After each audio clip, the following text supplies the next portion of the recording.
Hello and a warm welcome to the Southern View. I'm Sam Daniel from Chennai. I'll be joined by my colleagues all across South India to bring you all the news updates from this part of the country. Let's begin with news from Tamil Nadu. In a showdown between the ruling DMK and the key opposition AIADMK on the SIR ongoing exercise by the Election Commission, the opposition AIADMK today took to the streets in Chennai, alleging that the DMK's agents, booth-level agents, have literally taken over the job of distributing forms for SIR. They alleged that the DMK agents attempt to include names of those who have died over the years to remain in the voters' list. The DMK, of course, denies these allegations. Politically, while the DMK has moved the Supreme Court, citing shortage of time, and this exercise cannot be completed amid the monsoon, and how even the Election Commission staff have not been adequately trained. The AIADMK, an ally of the BJP, has supported SIR, and this is what AIADMK leader, former MP Dr. Jayavardhan had to say.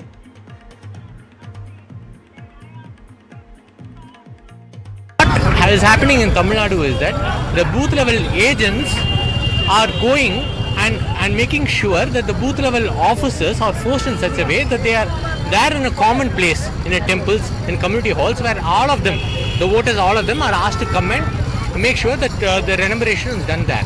Now, this is not the way in which it should function. Those people who are dead as such, they are there in the form, but they have not been verified as such. They are distributed to DMK people and asked to give them and asked to be signed in that. Nothing stops AIADMK agents to be there, to be part of this. Why don't you go there? Do you regret supporting it? No. The thing is that when a booth is concerned, BLA for our party also is there. But we are not getting the communication at all. The thing is that they are saying that around 30 forms will be distributed in a day. But within after afternoon crosses, what is happening is that the DMK, BLA as well as the BLO, they are distributing around extra 30 or 40 forms without the knowledge of the BLA of the AIADMK party. AIADMK says on the ground, DMK functionaries have literally taken over the distribution work, not allowing other parties to be part of this. There is no question of we are allowing or not allowing. SIR has been welcomed by ADMK, so their BLA2s are not working there in the ground. DMK is conscious of the fact a common man's vote will be deleted. We are there to protect common man's vote. So we are helping them in the ground.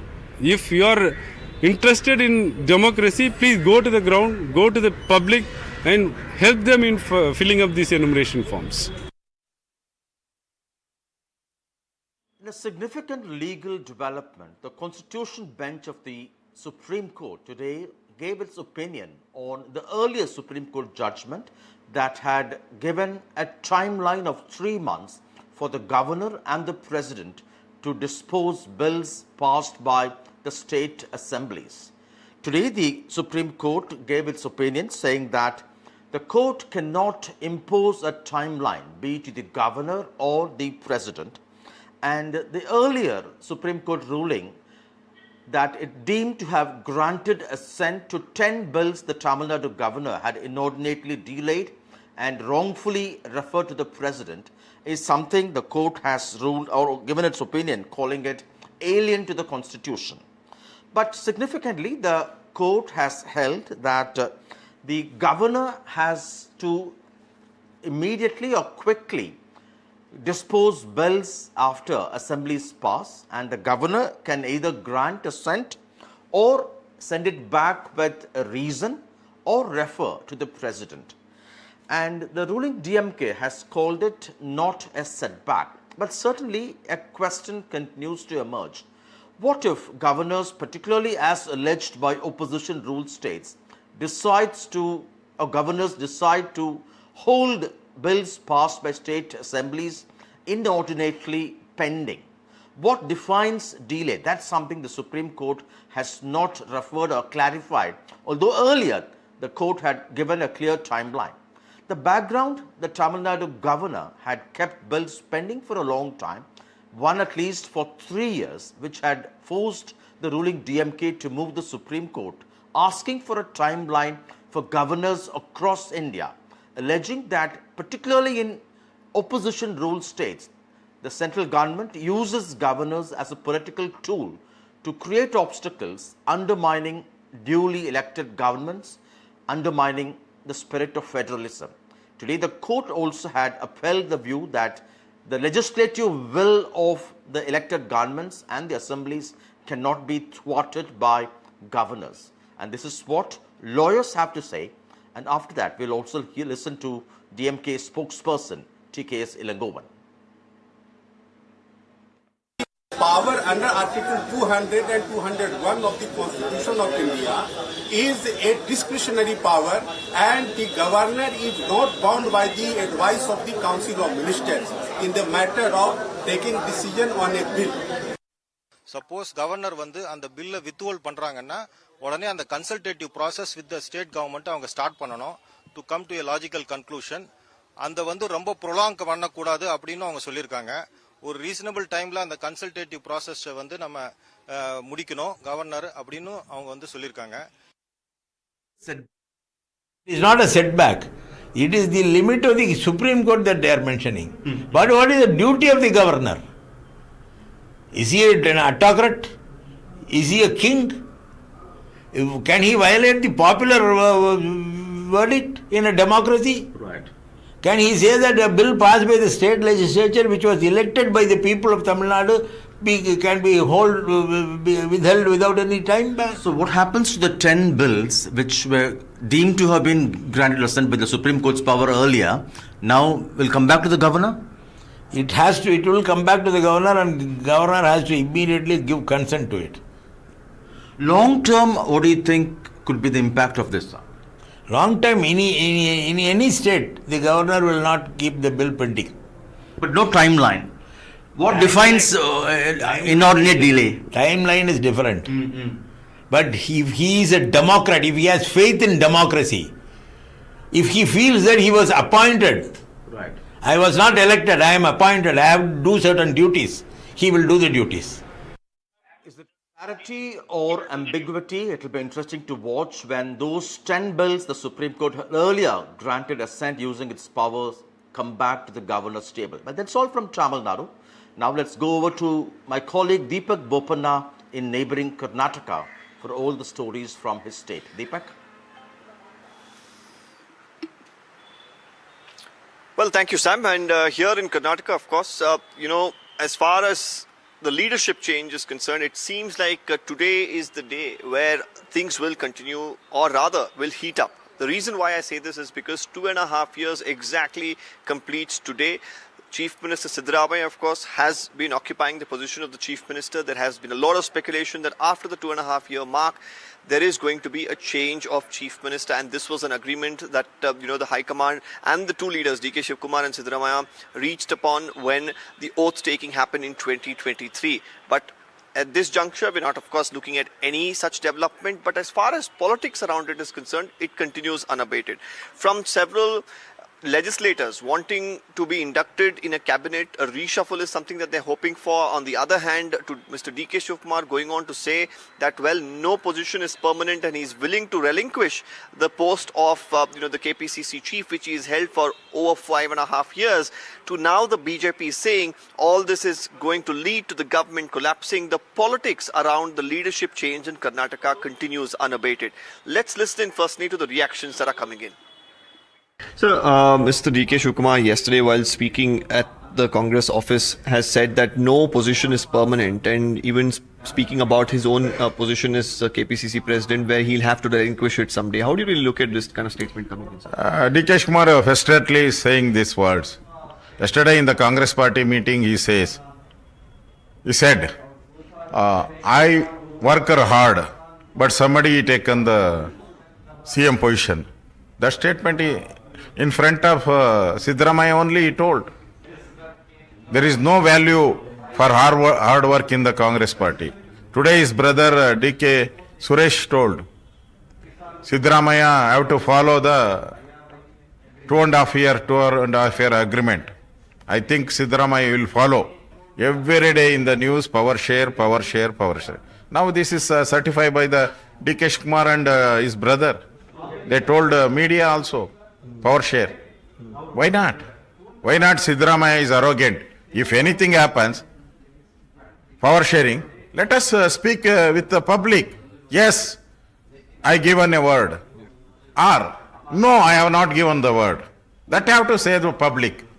You are a public servant. So you have to answer BJP has to been people. saying that you're ready for any kind of situation. What do you mean if you're ready? Yeah, this government I think will collapse. Power sharing and some 40 to 50 MLAs they're asking the minister, nobody will get. I think this government will collapse. If collapse, you will go for the election, not for the government. You will go for the election with the JDS.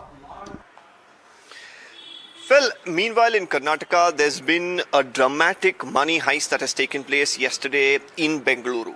And this is, of course, now left the police really scrambling in terms of every possible way that they can crack this case. There are multiple DCPs, there's the Joint Commissioner, several teams that have been formed who are not just looking inside Bengaluru, who are also looking outside. Now, what happened was that at about 11:45 or 11:50 rather, there is a vehicle which loads money into the ATMs, which makes its way out of the HDFC bank in the city, and then we are told that an Innova car with a fake number plate which had a sticker of Government of India, again, robbers pretending to be RBI officials who stopped this car which had 7 crores, 11 lakh rupees in it, and then pretended that they needed to verify this money and where it was being taken to because they were officials of the RBI.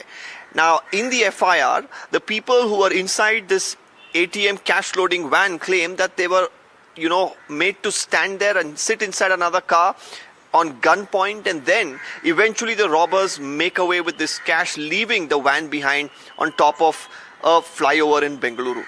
This entire case, of course, has shocked the city because the robbers are yet to be caught. The Home Minister says they're on the verge of catching it. The Commissioner of Bengaluru says that this could also be an insider job, and that angle too is being probed. First, let's listen to the reactions that are coming in. ನಾನು ನಿಮ್ಗೆ ಹೇಳಿದ್ದೇನೆ, ನಮ್ಮ teams ಈಗ ಇಬ್ಬರು DCP ಮತ್ತು joint commissioner ಅಲ್ಲಿದ್ದಾರೆ. ಈಗ details ಯಾಕೆಂದರೆ ಪಕ್ಕ ಅವ್ರದ್ದು ಸ್ಟೇಟ್ಮೆಂಟ್ ಆದಮೇಲೆ ನಾವು ನಿಮ್ಗೆ ಹೇಳ್ಬೋದು. ಬಟ್ ಇನಿಷಿಯಲ್ ರಿಪೋರ್ಟ್ ಪ್ರಕಾರ ಅವ್ರದ್ದು CMSದು ಒಂದು ಕ್ಯಾಶ್ ಗಾಡಿ ಇತ್ತು, ಅದರಿಂದ ಜಬರ್ದಸ್ತಿ ಅವ್ರದ್ದು ಬೇರೆ ಗಾಡಿಗೆ ಟ್ರಾನ್ಸ್ಫರ್ ಮಾಡಿ ತೊಗೊಂಡೋಗಿದ್ದಾರೆ. ಯಾವುದು ಈಗ ನಮ್ಮ ಹತ್ರ ಕ್ಲಿಯರ್ ಕಟ್ ಮಾಹಿತಿ ಇಲ್ಲ. ಮಾಹಿತಿ ಅದಾದಮೇಲೆ ನಾವು ಮಾಡ್ತೀವಿ. ಎಲ್ಲ ವೆರಿಫೈ ಮಾಡಬೇಕು. ಈಗ ಎಷ್ಟು ಜನ ಭದ್ರತೆ ಅವರಿದ್ರು, ಏನು ವೆಪನ್ಸ್ ಇತ್ತು, ಯಾಕೆ ಅವರು ವೆಪನ್ ಯೂಸ್ ಮಾಡಲಿಲ್ಲ, ಮತ್ತು ತಕ್ಷಣ ಮಾಹಿತಿ ಕೂಡ ಕೊಟ್ಟಿಲ್ಲ. ಸ್ವಲ್ಪ ಮಾಹಿತಿ ಕೊಡುವಾಗ ವಿಳಂಬ ಆಗಿದೆ. ತಕ್ಷಣ ಹೇಳಿಬಿಟ್ಟಿದ್ರೆ ನಾವು ಖಂಡಿತ ಇನ್ನೂ ಇಮಿಡಿಯೇಟ್ಲಿ ಆ್ಯಕ್ಷನ್ ತೊಗೊಳ್ತೀವಿ. ಸೊ ಎಲ್ಲ ಆ್ಯಂಗಲ್ಸ್ ನಾವು ನೋಡ್ತಾ ಇದ್ದೀವಿ, ಮಾಹಿತಿ ಏನೇನಿದೆ ಅದರ ಮೇಲೆ. ಓಕೆ, ಬೇರೆ ವೆಹಿಕಲಿನ ನಂಬರ್ ಪ್ಲೇಟ್ ಆಗಿ ಯೂಸ್ ಮಾಡಿದ್ದಾರೆ. ಆ ನಂಬರ್ನು ಹುಡುಕೊಂಡು ಹೋದಾಗ ಯಾವುದೋ ಒಂದು ಸ್ವಿಫ್ಟ್ ವೆಹಿಕಲ್ಗೆ ಅವ್ರ ಮನೆಯಲ್ಲಿ ಪಾಪ ಅವರು ಇರ್ತಕ್ಕಂಥ ವೆಹಿಕಲ್ ನಂಬರನ್ನ ತೊಗೊಂಡು ಯೂಸ್ ಮಾಡಿದ್ದಾರೆ. ಅದು ವೆರಿಫೈ ಆಗಿದೆ. ಈಗ ಹೊರಗಡೆ ತೊಗೊಂಡು ಹೋಗಿದಾರ, ಅವ್ರು ಯಾವ ವೆಹಿಕಲ್ಸಲ್ಲಿ ಹೋಗಿದ್ದಾರೆ ಅಂತ ಗೊತ್ತಿಲ್ಲ. ಯಾಕೆಂದರೆ ಅವರು ವೆಹಿಕಲ್ಸನ್ನು ಬದಲಾಯಿಸ್ಕೊಂಡಿದ್ದಾರೆ, ಹಣ ಟ್ರಾನ್ಸ್ಫರ್ ಮಾಡ್ಕೊಂಡಿದ್ದಾರೆ. ಆ ವೆಹಿಕಲ್ ಯಾವುದು ಅಂತ ನಮಗಿನ್ನೂ ಕೂಡ ಒಂದಿಷ್ಟು ಮಾಹಿತಿಗಳಿದ್ದಾವೆ, ಆದರೆ ನಿಖರವಾಗಿ ಇನ್ನೂ ಕೂಡ ಸಿಗಲಿಲ್ಲ. ಆ ವೆಹಿಕಲ್ ಹೊರಗಡೆ ಸ್ಟೇಟ್ ಬಿಟ್ಟು ಹೋಗಿದೆಯಾ ಇಲ್ವಾ ಅನ್ನೋದನ್ನ ನಾವು ಹುಡುಕ್ತಾ ಇದ್ದೇವೆ. The heist in Bengaluru, of course, has shocked the entire country. The police, of course, the Home Minister says that they are definitely going to catch the culprits. How are you looking at it? But the incident happened in Bangalore. Last year the incident happened in Bidar and Mangalore. There is no action. Up to now the Bidar robbery, nobody arrested. They came to Bangalore, robbery, 7 minutes, 7 crores. We are seeing in movies only, Hollywood movies. But this happened in Karnataka. The government failure. This is they are telling 2.5 years we completed. What is this? In the heart of the city, day, 7 crores robbery in the street. What the police doing? What the government doing? That's people asking. The more there is no security for the bank money, how can the people will believe the banks? How can they believe the government? I think the state government is the worst government. There is no law and order. There is no law and order. All over Indian people seeing this robbery. Well, meanwhile, we have some breaking updates that we are tracking as far as the investigation here is concerned. We just did tell you that on one hand, of course, they're looking at the possibility of this being an insider job. And now we have access to some of the CCTV footages of the crime as well. Now, 3 different CCTV footages that NDTV here has accessed. One is a CCTV footage of this cash loading van making its way out of the bank at about 11:54. We, of course, had also put out CCTV footages at about 12:30 of the van being tailed by an Innova car near Ashoka Pillar in Bengaluru. And finally, another CCTV footage of a car heading towards Electronic City and possibly even Hosur. Hosur, mind you, of course, is the border of Bengaluru and Tamil Nadu. So it's a interesting series of CCTV footages. The police, of course, have access to much more, trying to determine whether they swapped cars, trying to determine whether it's an inside job. They're also looking at the mobile data that has been recovered from the staff of the CMS. So different levels of investigations really underway by multiple teams to try and crack this case at the earliest. We'll really have to see whether they will actually succeed. Well, that's all we have from Bengaluru and Karnataka. Now over to my colleague Uma Sudhir from Telangana. Thank you, Deepak. The big breaking news from Telangana today has been the governor's nod to prosecute Mr. K.T. Ramarao, working president of the BRS party, in the Formula E case. I have with me Gandra Venkatramana Reddy, a senior leader of the party. This certainly comes as a setback for your leader and for your party, doesn't it? Madam, actually, when Revanth Reddy came to the power, since 2 years he cannot, what election promises, he could not reach the promises. So every time he want to diversion politics.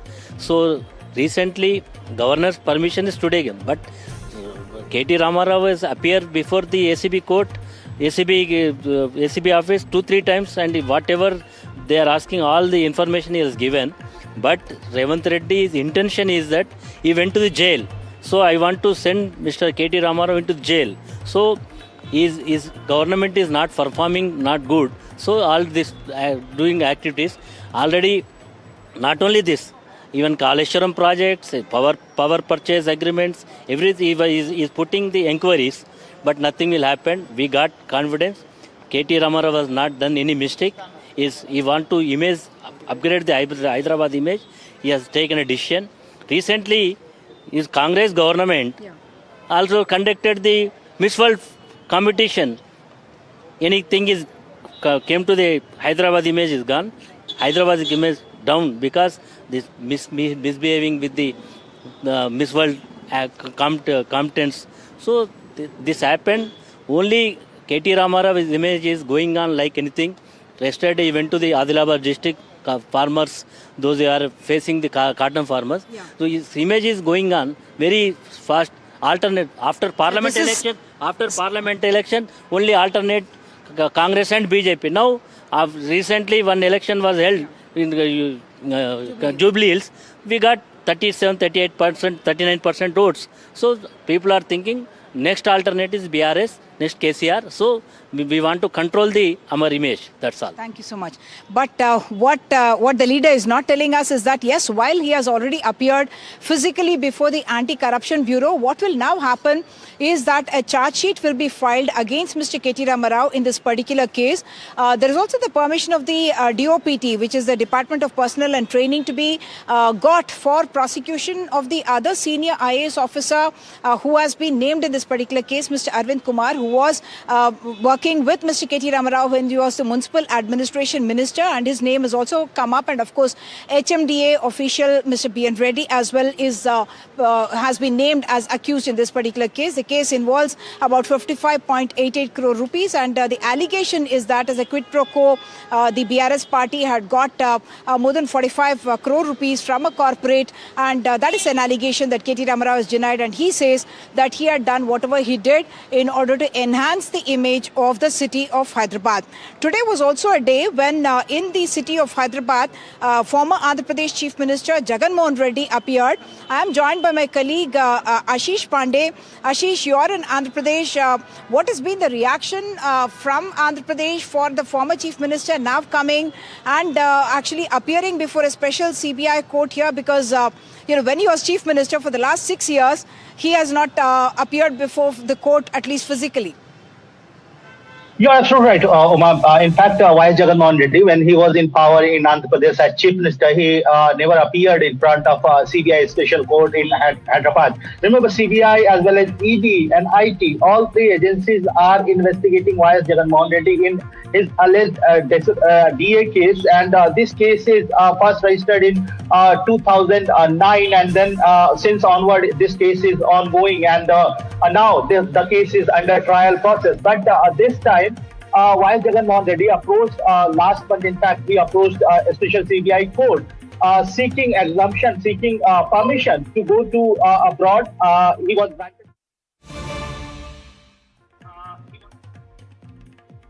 Well, breaking news, TVK, active Vijay's TVK has sought police permission in Salem district to hold its weekend rally there. Remember, Vijay had launched his statewide tour recently till it ended with a stampede that killed 41 people in Karur district. And after that, the party had not sought permission to continue its statewide tour. Now, formally, they have approached the Salem police for permission there. We understand they have given 3 locations, choice of 3 locations, and have asked the police permission for one site. And TVK sources claim that the police have told them that they will get back. In fact, the Tamil Nadu government had suspended giving permission for such political rallies after the stampede, saying that they are in the process of framing a standard procedure for granting permission for such rallies, the do's and don'ts both for the police and for the political parties that seek permission for such rallies. It's in this context the TVK has now moved the Salem police asking for permission in a bid to revive its ongoing statewide tour. And for almost a month, the party was on a silent mode. The party had cited that they are mourning, and then Active Vijay had summoned the family members who lost their near and dear ones to his office in Chennai, and he met them there. Now, for the first time, they are formally seeking police permission to resume their statewide tour. Well, that's it from Tamil Nadu.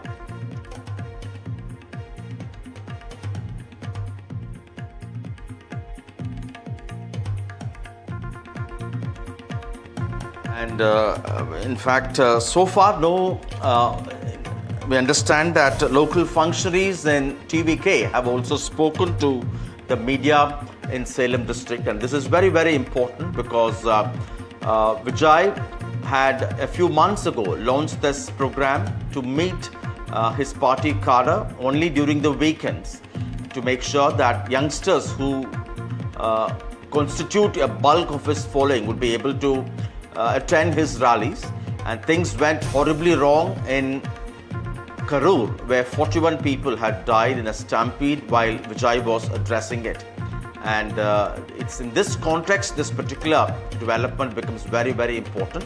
The Tamil Nadu government, although it had organized an all-party meeting to frame this SOP for rallies, has not made that public yet in terms of giving shape to that final version of the SOP. And it's in this context. I understand we have some guests available on the phone. Any idea who's there?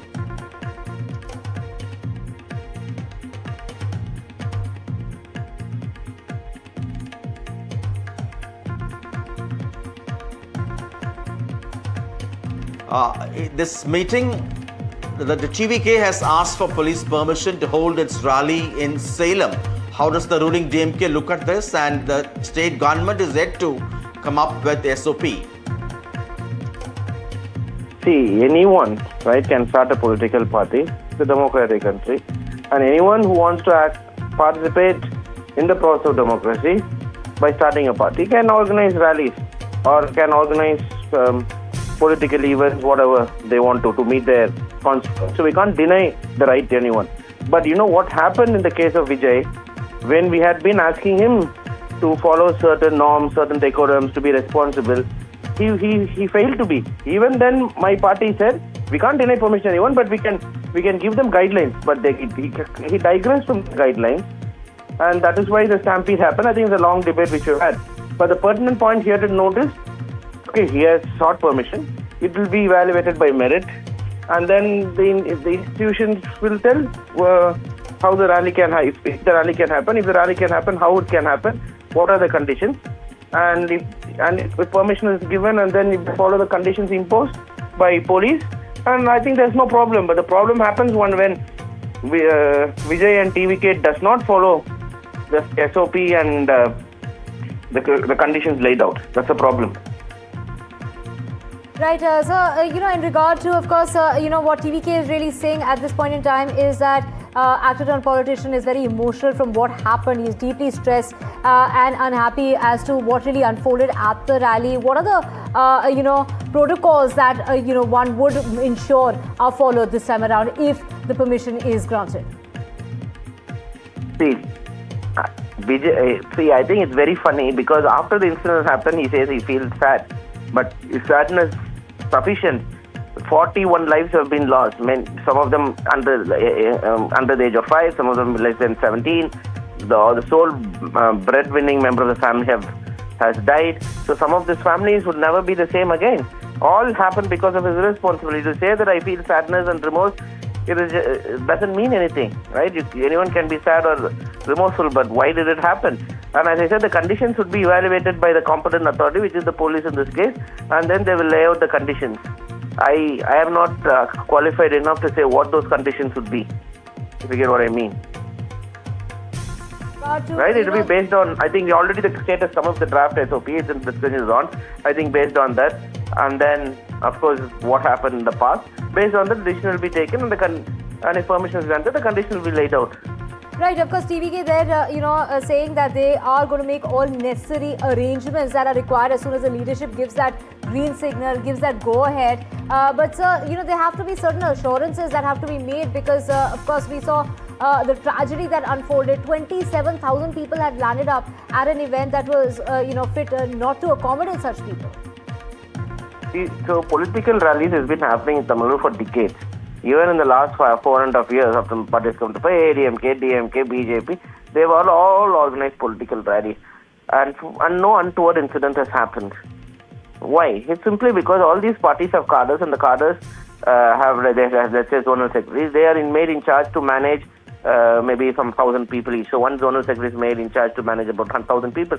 So they're able to organize all this. There's an organization structure. So the TVK, in my understanding, does not have an organizational structure, and they don't have booth level workers. They don't have Kilai sellers that we say it, or even Ondriya sellers for all the districts. Which means what eventually happens is that no one is able to control the crowd, and that is a problem here because each Ondriya seller is made responsible for 1,000 to 3,000 people. They know they are able to control and make them act in a disciplined manner. Here, they just come and they're not able to organize properly. I think that is in my opinion, the main issue. So TVK should have to strengthen its organization in war footing, and then give them some training and workshop how to handle the crowd, who will be in charge for which crowd, how are they going to bring, how are they going to control if there is an excess crowd that has come, and how to act responsibly. There are certain things which didn't act responsibly last time. So all this they'll have to introspect. Right, sir. We also have Kowai Satyan of the AIADMK joining us as well. Sir, your thoughts and your reaction to, actor-turned politician wanting to continue with his campaigning as far as the elections in the state is concerned. That's coming up next year. But, he really wants to start with his rally from Salem. What is your reaction to this and, a word of advice that you would like to give? That is his democratic right. But the response from DMK spokesperson is more shocking. See, there is an equal responsibility. State missionary has an equal responsibility on rallies. While they blame the organizer should be more responsible, equal responsibility lies with the state missionary as well. Why is the DMK is not taking that ownership is surprising. SOPs on laid out, and there are remarks that SOPs are one-sided. It is not it is one-sided. Right. However, we hope that the process is handled transparently this time. Right. Whether TVK has fallen in line with the SOPs, what went wrong, what went right, I hope there will be more transparency, more accountability on both TVK as well as DMK. So that they don't play with the lives of the common man. That is our biggest worry and concern. Right. Have lessons been learned is the big question. And going forward, what are the changes that are going to be ensured? Thank you, Mr. Satyan, for joining us on the broadcast. While with that, we're slipping into a short break. Back with a whole lot more. Do stay with us.